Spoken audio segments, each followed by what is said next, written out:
Good morning. We're currently evaluating replacement for our FTP server that we use to share files with our vendors and customers.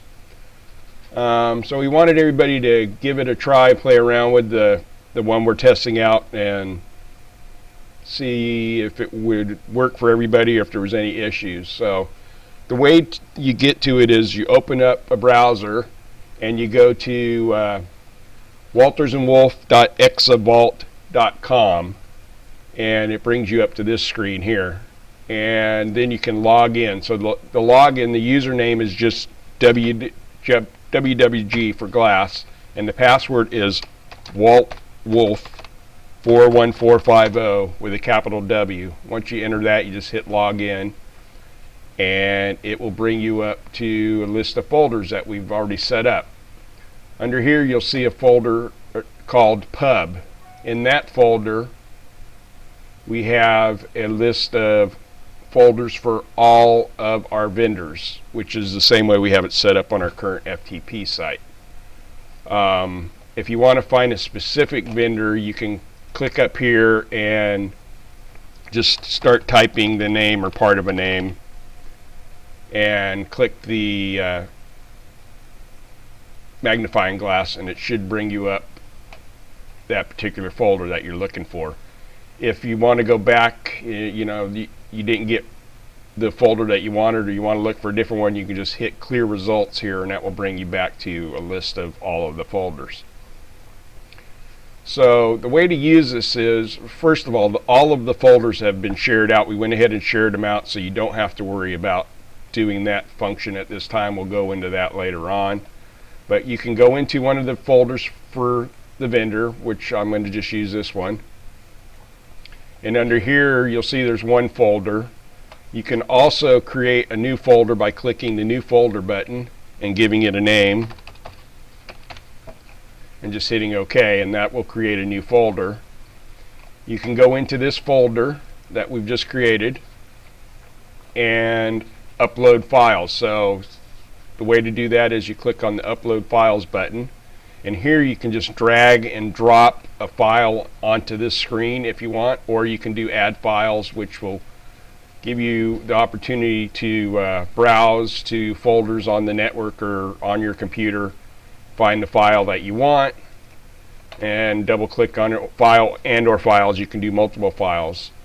That brings it into this screen. Here you just hit Start Upload, which will upload the file into that folder. Now the way to let your vendor or customer know that you've put files in there for them is you can click back on this tab here where it says Pub, which brings you back to the folder list. On here, if you highlight the folder name, you'll see a button to the right that says Update. If you go over to that button and click on it, it brings up a list of options that you can have. The way to get the information to the vendor is click on the Invite button.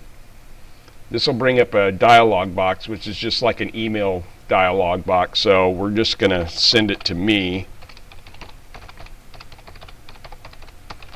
by typing in my email address. You can add a subject line in here, and you can also add comments. These comments that are in here are like a default, so it says you have files available for download, click the link below.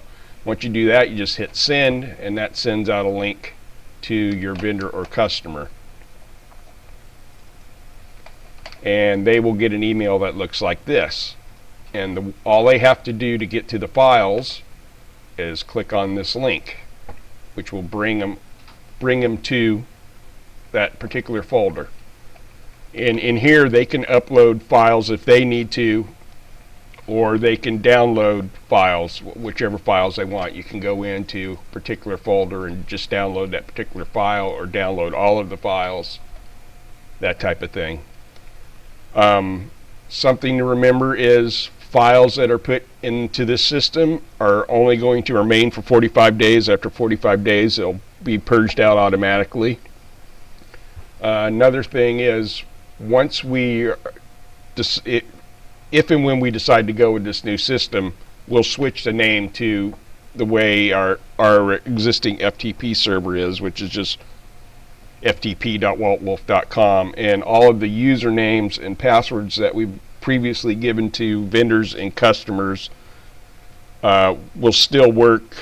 They'll be able to use an FTP client and connect up to those folders in the same way they used to.